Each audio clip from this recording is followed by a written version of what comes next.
If you ever find yourself debating doing a degree, make sure you give yourself enough notice. This is the face of a woman who applied late to a course and then realised she had to do a full summer project in 7 whole days. It's the next morning. I just finished my Bible study because we all need a little help when it comes to unexpected deadlines. I also just made a little list because otherwise it's too much for my little peanut brain. So on today's list, I need to finish my student finance application, such fun. Then I have an appointment that I need to go to, and I'm gonna begin the research later after the appointment. I'm now realising that I forgot to explain what the project actually is. We were tasked with researching the costumes from various versions of The Wizard of Oz and then putting them into a scrapbook nice and decoratively. Now when it comes to reading the book, obviously I'm not going to have enough time to read The Wizard of Oz before Monday. I'm going to use an application that will read it for me. I'm not about to do free promotions, so it rhymes with schmordable. Never used it before, and I think now would be a good time to start. Today, that's what I've got on my list. I will see you later on. So it's later on the same day. I've switched to my camera with the proper microphone now, so it should be super quality. It's been a very long day. There's been a lot to process today. So the appointment that I previously discussed was not for me. It was for my very good boy, who is an old boy. He's a very old boy. He's 15. He's not been so well over this past year. We took him to the vet just to see what she thinks. He's got a lot of problems and they aren't going to get better. What we can do is take some pain medication to help him for now, but it's not going to be a long time. Back in March, he had a mini stroke. And we were really surprised when he came out of that, but the problem is with that is once they have one, they tend to have more.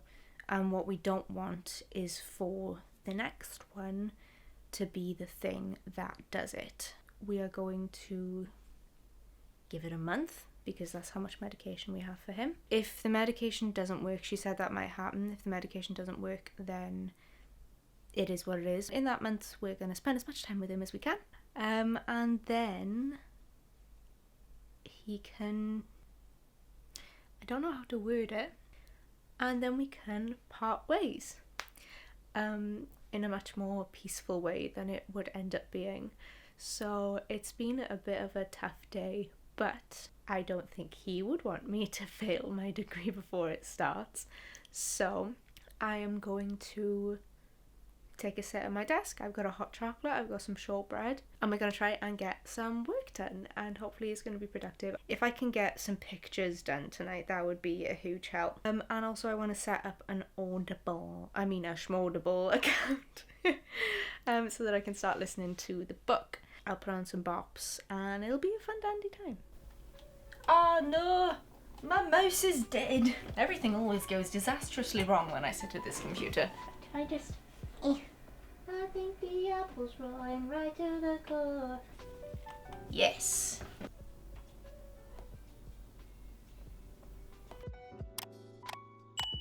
It is now 20 to 11 at night. I've done quite a bit actually. So today I mostly just checked out the sources that were provided to me.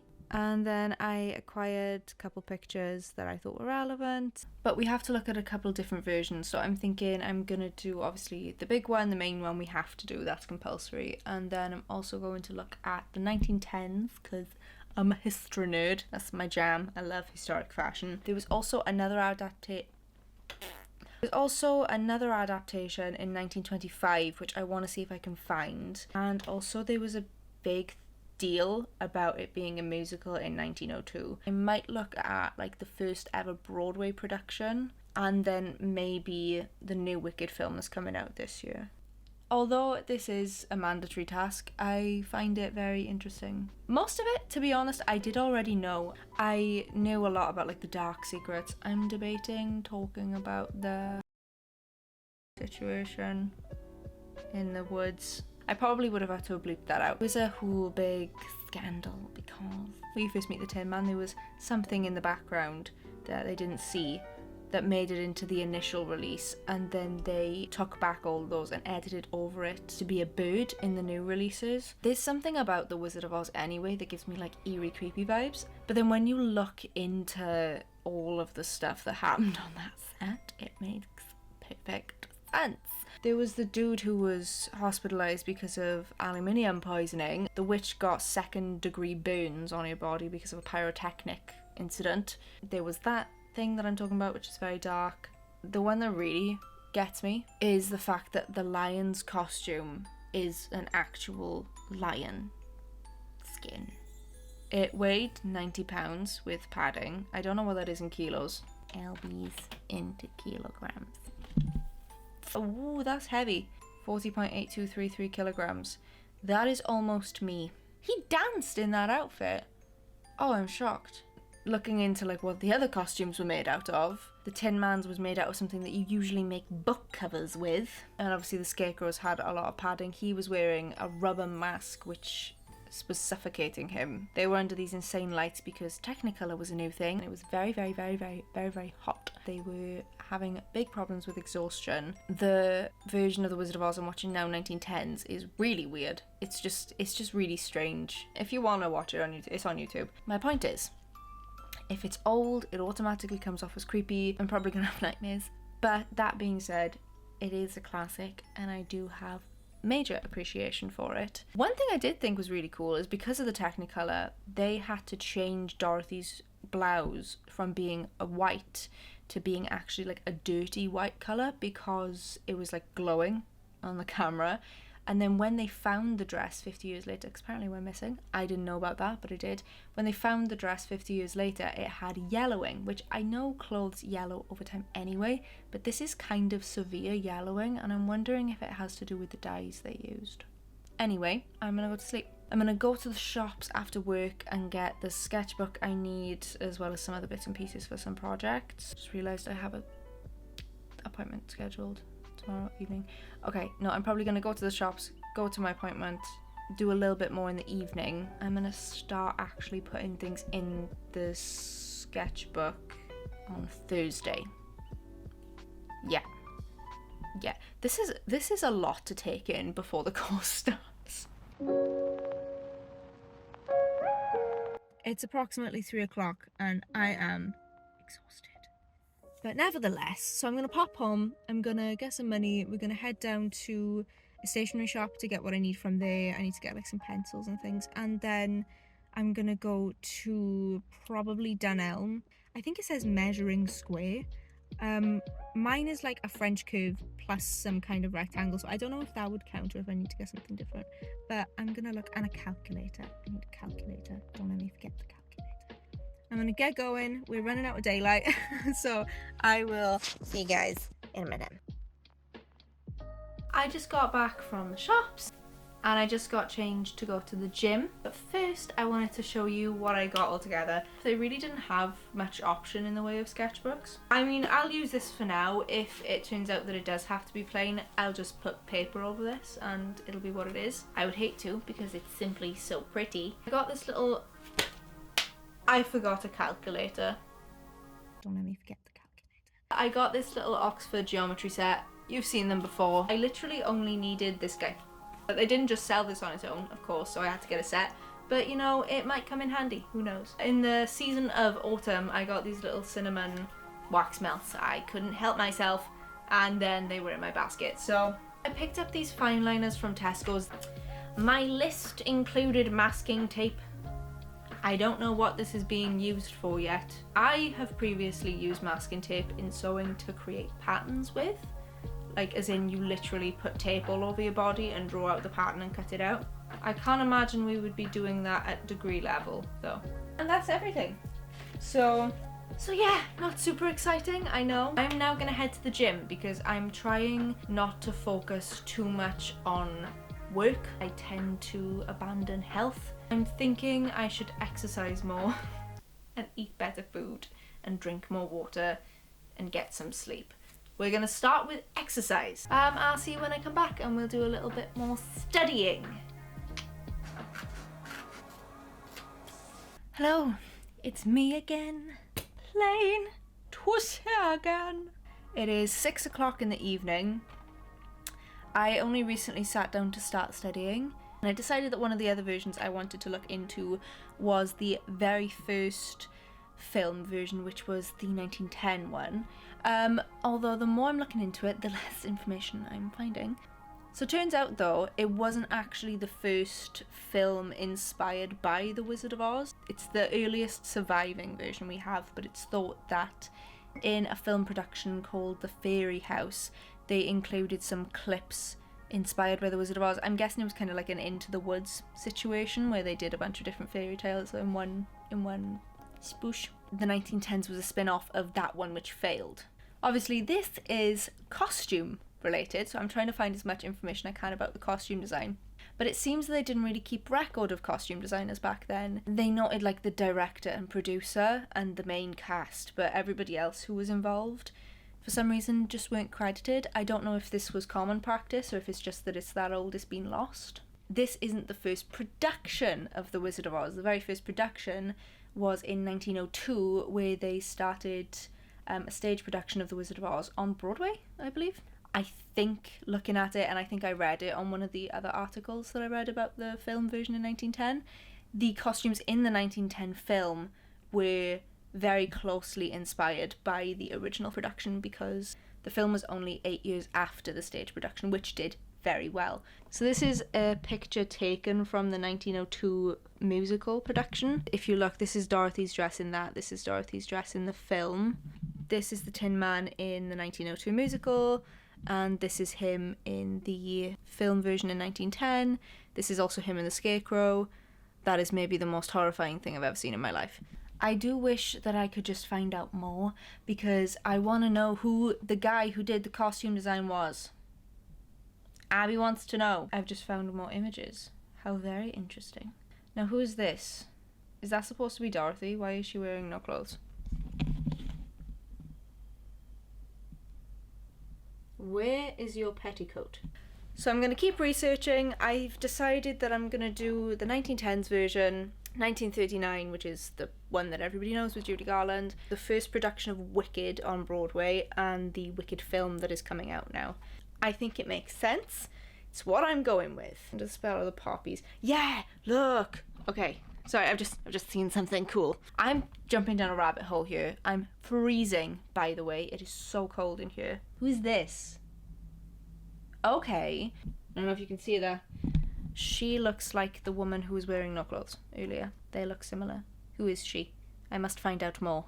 Speak to you guys later. I just am looking more into the 1902 musical version because I found that one outfit very interesting. It would have been very scandalous. And I'm just curious as to what it is. She is actually playing a man. So she's playing Poet Laureate of Oz, or Sir Dashmoff Daly, who in the musical version falls in love with Dorothy. She is supposed to be a man, which is probably why it was like acceptable. But now the more I'm looking into it, there's a lot more information on the musical of 1902 than there is on the film of 1910. But I don't know why. The costume designer for the 1902 musical was the same guy as the illustrator of the original film book. His name is W.W. Denslow. There's like a lot more information on this dude. I'm torn. I think that more people would have written about the 1902 musical because it's like the first production of it. And I don't want to be like regurgitating stuff that they already know. My thing is historic fashion, so I could really hone in on the historic fashion and do the 1902 musical, the 1910 film, the 1939 film, and then the most modernized version, which is Wicked, that's coming out this year. Why is it so hard to choose? I'm not particularly passionate about the original Broadway version. I was a theatre kid, I'll admit that, but I was never that intrigued by Wicked. And this is just more interesting to me because the costumes are really cool. And for some reason, this woman who's playing this poet dude is also photographed closely with the lion, and I want to know why. 2 hours later. So I've looked more into it. This character is actually Dorothy's love interest. She's supposed to play a man, The more I looked into it, the more I found out that the 1902 musical version was a very loose adaptation of the original storybook. So in the original storybook, here's little Dorothy. Here's Dorothy with Tin Man and the Scarecrow. She is played by a very young girl, which is the same for the 1910s version. She's played by a young girl, as you can see. However, in the 1902 musical version, she is replaced by an 18-year-old character so that she can have a romantic subplot without it being inappropriate. So this is the woman portraying 18-year-old Dorothy here. But I was still really intrigued as to like these, why are they so scandalous? Like this was not acceptable for 1902. So the more I looked into it, the more I found out that in advertising the 1902 version, they used the caption, I guess, girls, girls, girls, presumably to entice men into watch because they had chories or chorus girls in it. This poet character, who's supposed to be Dorothy's love interest, is one of these chorus girls that was supposed to entice the men in, hence all of the leg. What was a bit strange, in my most humble opinion, is this. I found this picture. Now it's worth commenting that in the 1910s version, there are these women who I'm guessing are supposed to be playing like the King's Guards. They seem to have some kind of like spear or gun or something. They have on very similar outfits, as you can see. The legs are exactly the same. Turns out though, this is Dorothy. This is an outfit Dorothy wears in a scene called A Ball for All Nations, which is introduced in the second act of the 1902 musical. She wears that. What I find weird is that this is supposed to be a musical adaptation of a book written and illustrated towards the demographic of children. And I can't help but feel like in attempting to entice men into it, they kind of crapped all over it. Like in its own right, it's fine. I just think that as like a classic children's novel, to take the main character, make her 18, give her a love interest that has more leg than a Victoria's Secret model, and then put her in a similar outfit for presumably a dance piece. It was captioned Dorothy in a dance for all nations. I think it's just a bit weird. That's just my opinion. For the rest of it, she is in this dress, which is like knee length, so it is still scandalous for the time, but it's not terrible. What is interesting is they seem to have taken a very similar approach in the film version for the King's women then. They're wearing these really scandalous outfits, and it was captioned on a different article that I read. So it had this image that I put in there, and then in the Emerald City, they won't lend you a hand, but they might lend you a thigh. So, I mean, yeah, that just kind of confirms that it is specifically there to entice men into the audience.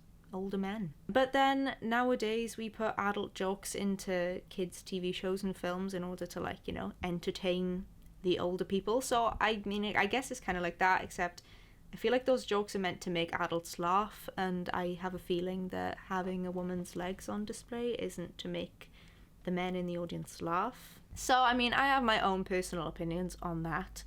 I do find it very interesting, and I'll absolutely be writing about it. So that concludes the why she has so much legs, and why all of the legs, in fact. So I've just finished the research, which feels a little bit bittersweet because I was really enjoying it, but I know I've got to move on. Got to start putting it into the sketchbook. I have got more images I want to print out now, but I'm not going to be able to print it out until tomorrow evening. These are the two slides that I did yesterday, you've seen these, but then I started looking more into the 2024 Wicked that's coming up. Interestingly, they went back to using the silver shoes as opposed to the ruby slippers. I love the design, I think that's sick. It's kind of disappointing because the ruby slippers are so iconic, but I know why they did it is to like stick to the original story. I get that. I came up with a cool theory actually.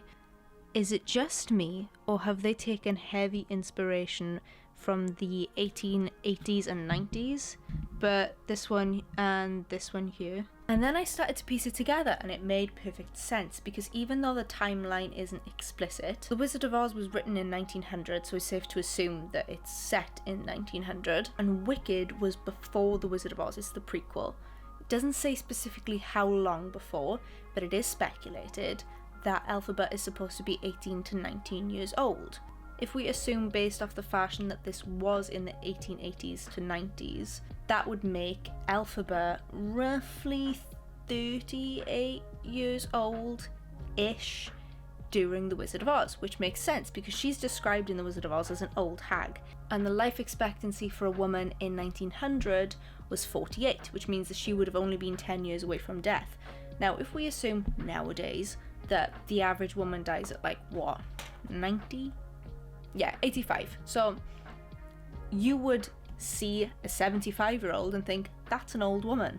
So if you expected women to look like a 48-year-old when they died in 1900s, then a 38-year-old woman would be seen as old. But I'm guessing that's why her style in Wicked is so inspired by the 1880s to 1890s. What's interesting is that this still isn't the case for Glinda. It still has like similar details if you look. She's definitely got more of a modern vibe. So yeah, I just found that out. I thought that was pretty cool. I thought I'd share that with you. So yes, I've been very busy. I'm trying to figure out how I can start to put things into the sketchbook without having all of these images printed off. I guess I'm just not going to be able to. I'm just going to have to do it tomorrow night. But I'm just going to finish up what I'm doing here. I have so many pages of notes. I'll finish the audiobook. I've only got like an hour left on that. 8 hours later. So you remember how I said I was done for the evening? I found this video by The Ultimate Fashion History on YouTube. They have a series called That Dress, and in this particular video she like dissected Glinda's dress, and I found out so many cool facts that I did not find on any of these like high profile articles. I was having an absolute field day, so I wrote a million more notes. Yeah, I went on like a whole rabbit hole of that. It's now 20 to 9. I'm gonna just chill out, head downstairs. I'm actually gonna watch The Wizard of Oz with my dad tonight, eat some food, and then head to bed.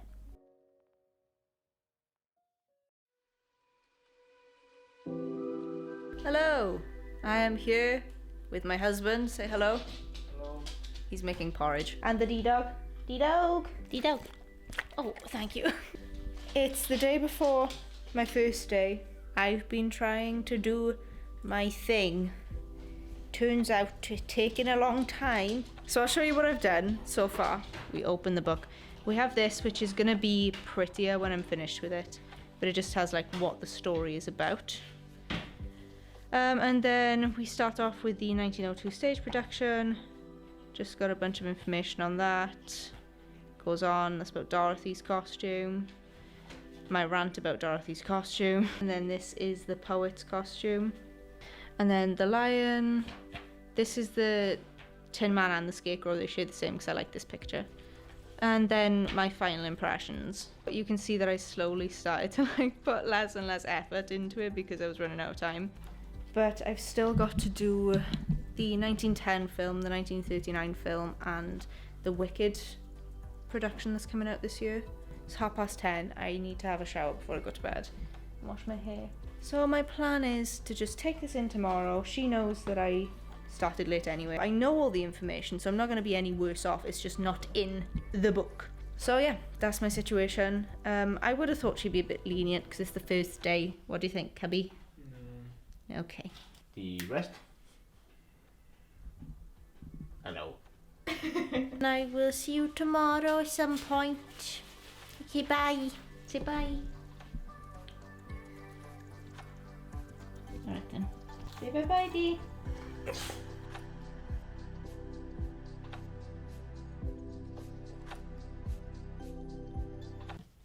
Where are the oats? The kitchen is a mess at the moment. I'm in the midst of cleaning it, but I'm also making my boyfriend's evening porridge.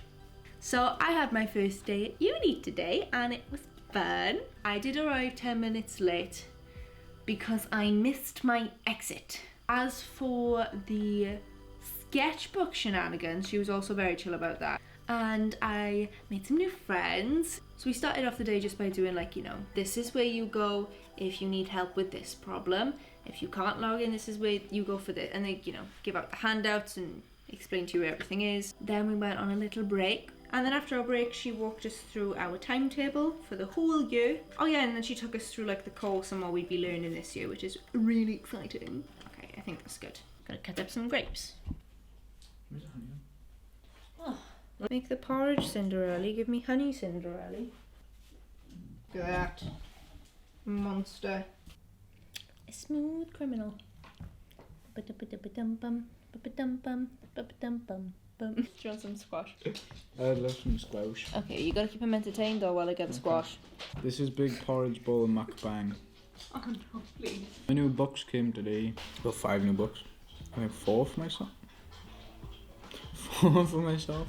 And the additional one for the missus. It's got photographs and everything. She wouldn't be able to read it if it didn't have photos in it. Wait, what? And then... Let's get back to talking about my day. The elephant in the room. Don't even say anything. Don't you dare say anything. You're fat. We were given our timetables and then we came back and had our sewing machine induction. Industrial sewing machines sew. They zoom. They and I put like us goes to cat. I put the same amount of pressure that I would to like start my domestic sewing machine up, and the table vibrated. It was so fast, it was insane. But some of the machines had like a little thing at the knee, and you like do a little, what's this called in the gym? And you do it with one leg, and it pushes this thing out the way, and it lifts up the foot on the sewing machine, so you don't have to like. You can just choop, boop, doop, and then choop. Yeah.